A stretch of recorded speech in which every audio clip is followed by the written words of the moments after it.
पाठ पहिला. माहिती संप्रेषण तंत्रज्ञान, संकल्पना आणि गरज. विद्यार्थी मित्रांनो, तंत्रज्ञान आणि तंत्रज्ञानावर आधारित उपकरणे ही आजकाल आपल्या दैनंदिन जीवनाचा अविभाज्य भागच बनली आहेत.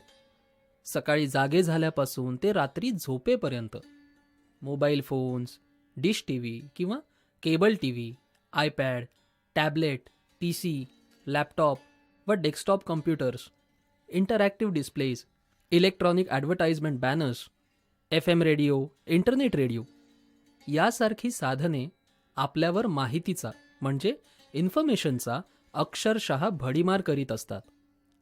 या मिळणाऱ्या माहितीवर अवलंबूनच आपण आपले रोजचे व्यवहार पार पाडित असतो. बरोबर ना? Geo tagging, radio frequency tag, mobile wallet यासारख्या नवनवीन संकल्पनांमुळे तर अक्षरशः थक्कच व्हायला होतं. Internet, mobile phone, WhatsApp, Facebook यासारख्या संपर्क माध्यमांद्वारे दररोज अब्जावधी संदेशांची देवाणघेवाण होते. Image, text, voice, video, animation आणि न्यूमरिक स्वरूपात निर्माण होणारी माहिती साठवण्यासाठी नवनवीन साधनांची निर्मिती चालूच असते. अशा माहिती संप्रेषण साधनांचे उत्पादक, निर्माते आणि उपभोगकर्ते यांच्यामध्ये वाढणारा समन्वय हेच माहिती संप्रेषण तंत्रज्ञानाचे याचे मर्म आहे. थोडक्यात काय तर माहिती तंत्रज्ञानाचा विविध क्षेत्रांसाठी एकत्रितपणे होत असलेला वापर म्हणजेच माहिती संप्रेषण तंत्रज्ञानाचा वापर असे म्हणता येईल. म्हणजे आता आपण ICTचे शिक्षण क्षेत्रातील महत्त्व पाहूयात.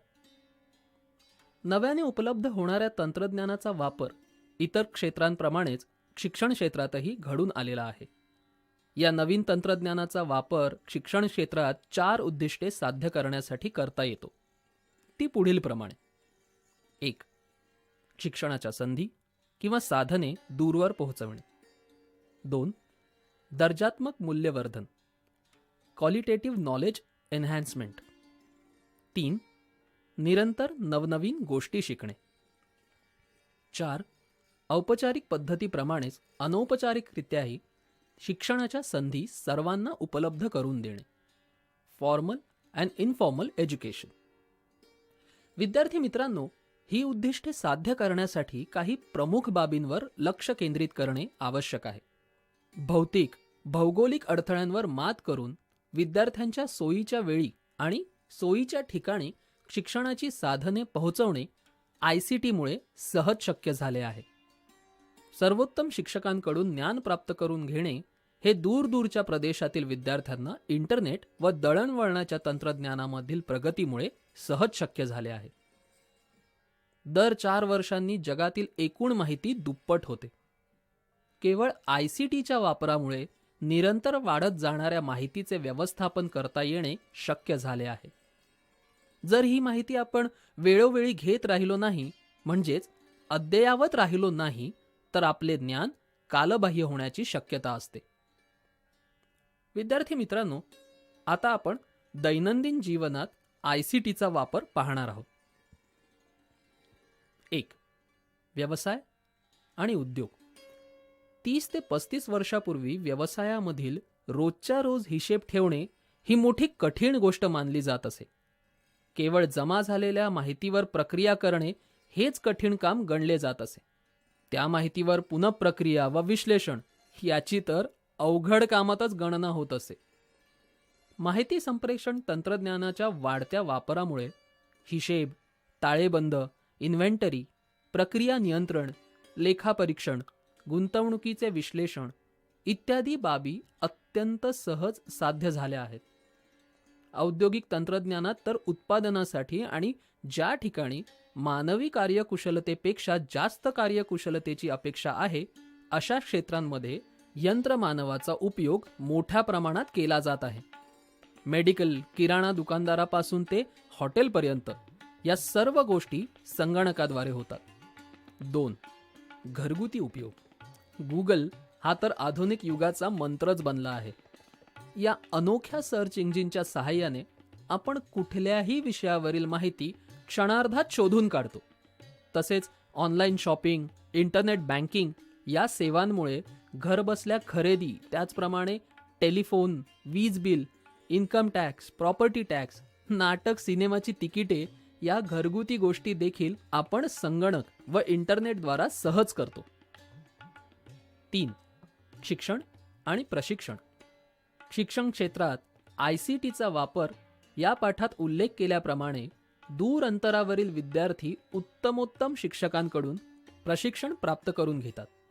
तसेच मल्टीमीडिया आणि व्हर्च्युअलायझेशन म्हणजेच आभासीकरण या तंत्रज्ञानामुळे अध्ययन प्रक्रिया अत्यंत आनंददायी होऊ लागली आहे. आभासीकरण म्हणजेच व्हर्च्युअलायझेशन या तंत्रज्ञानामुळे कोणतेही यांत्रिक वाहन, उदाहरणार्थ मोटर कार, मोटरसायकल किंवा अगदी विमान देखील चालविण्याचा आभासी अनुभव घेऊन त्यात कौशल्य प्राप्त करणे सहज शक्य झाले. Both together.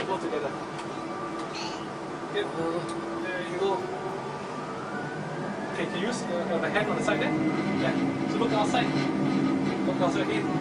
Make sure to keep yourself straight on the line. Okay, wait, On right. the left So to the left, okay. Down. Down some more. That's good. Okay, then rotate. Wait, put the control panels up. Oh, There you go. not so much. Then now 10 degrees. Come out a bit more. Put it there. 15.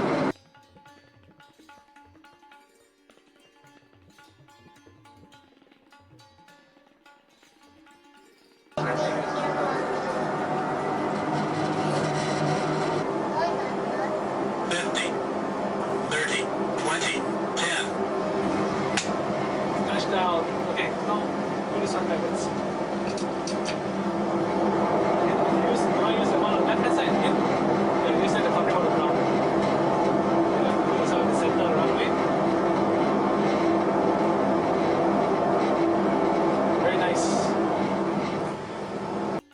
काही प्रगत संशोधन केंद्रांमध्ये रुग्णावर शल्यक्रिया व उपाय योजनेचे प्रशिक्षणही प्रशिक्षणार्थींना आभासी पद्धतीने घेता येते आणि प्रत्यक्ष रुग्णावर उपचार करण्यापूर्वीच या प्रकारच्या अवघड शस्त्रक्रियांचे कौशल्य अंगीकारता येते. हा खरोखरच मानवजातीला झालेला मोठाच फायदा आहे असे म्हणता येईल. 4. मनोरंजन आणि कला. छायाचित्र, नृत्य, गायन इत्यादी कोणत्याही कलेच्या क्षेत्रात संगणकाने केवळ प्रवेशच केलेला नाही, तर त्यातील मानवी परिश्रम कमी करण्यात संगणकाचे मोलाचे योगदान आहे. सुमारे 50 ते 60 वर्षांपूर्वी तालवाद्य म्हणजेच तबला, मृदुंग, पखवाज शिकणाऱ्या विद्यार्थ्यांना लयीचा सराव व्हावा म्हणून कुठल्याही हार्मोनियम अथवा तंबोऱ्यासारख्या वाद्यांवर लहरी वाजवाव्या लागत असत. परंतु आज संगणकीकृत लहरींचे सॉफ्टवेअर्स उपलब्ध असून त्यांचा वापर करून तालवाद्यांचा तासनतास सराव संगणकाच्या मदतीने करता येतो.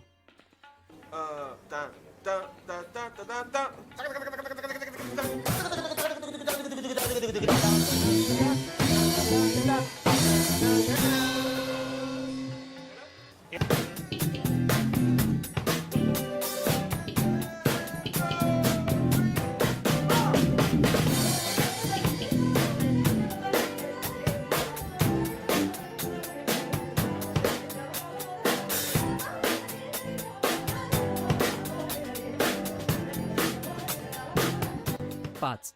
विज्ञान आणि तंत्रज्ञान. विज्ञान आणि तंत्रज्ञानाच्या अभ्यासामध्ये सदृशीकरण, सिम्युलेशन आणि आभासीकरण, व्हर्च्युअलायझेशन हे 2 परवलीचे शब्द झालेले आहेत याची माहिती आपण घेतलेली आहे, बरोबर ना?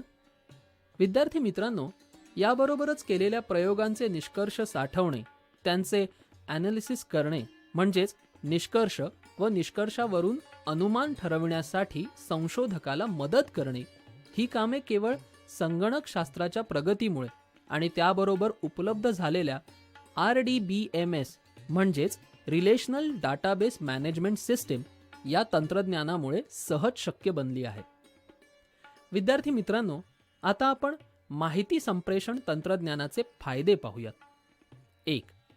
सॅटेलाइट, मोबाईल, टेलिव्हिजन, इंटरनेट या सर्व साधनांचा वापर करून भौगोलिक आणि सामाजिक विषमतेवर मात करता येते.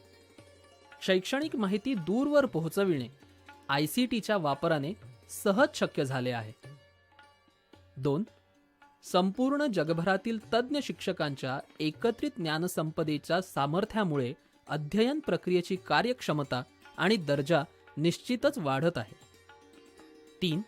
फॉर्मल एज्युकेशन या साचेबद्ध चाकोरीतून बाहेर पडून कोणत्याही वयात कोणत्याही विषयाचे ज्ञान घेण्याची अलौकिक सोय ICTमुळे संपूर्ण समाजाला प्राप्त झाली आहे. 4. माहिती तंत्रज्ञानाच्या प्रगतीमुळे शैक्षणिक संस्था व त्यांच्या सर्वच कामकाजाचे संगणकीकरण करून अत्यंत वेगवान कार्यक्षम पद्धतीचे प्रशासन राबविण्यात यशस्वी होत आहेत. विद्यार्थी मित्रांनो, तुम्हाला समजले असतीलच माहिती संप्रेषण तंत्रज्ञानाचे फायदे.